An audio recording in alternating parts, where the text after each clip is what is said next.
தெருநாய்களை பாதுகாக்கணுங்க. அதுவும் ஒரு உயிரினம் தாங்க. அந்த உயிரை கண்டிப்பா பாதுகாக்கணும் அப்படின்னு சொல்லிட்டு நிறைய பேர் போராடிட்டு இருக்காங்க. அவங்க எல்லாத்துக்கும் ஒரே ஒரு விஷயத்த நான் சொல்றேன். தெருநாயை பாதுகாக்கணும்னு நினைக்கிறீங்க. உங்க வீட்டுல எதுக்கு நீங்க 3 லட்சம் 4 லட்சத்துக்கு ஒரு நாயை வளர்க்குறீங்க? தெருநாயை எடுத்து வளர்க்க வேண்டியதானே? எதுக்கு தெருநாய் அப்படிங்கிறது தெருநாயா தான் இருக்கணுமா? ஏன் உங்க வீட்டு நாயா இருக்கக்கூடாது? ஒரு நாயாவது நீங்க தத்தெடுத்து வளர்த்துருப்பீங்களா? சாதாரண மனிதர்கள் தான் தெருநாயை தொட்டு அரவணைத்து பாதுகாத்துக்கணும். அவங்க தான் அதை உணவளிக்கணும்.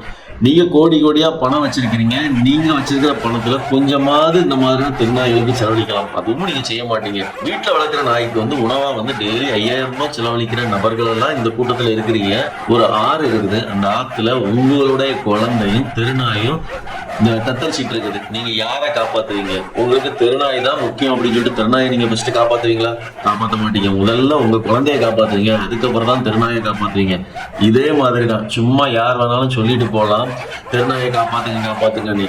எங்களை மாதிரி சராசரியான மனிதர்களாக வாழ்ந்து பார்த்தாதான் தெருநாய் துரத்துறதும், வண்டிக்கு நடுவில் விடுறதும், கடிக்கிறதும், அதனால நாங்க எவ்வளவு கஷ்டப்படுறோம் அப்படிங்கிறது கண்டிப்பா உங்களுக்கு தெரியும். முதல்ல எங்களை மாதிரி ஒரு நாளாவது வாழ்ந்து பாருங்க அப்படிங்கறதுதான் என்னோட கருத்து.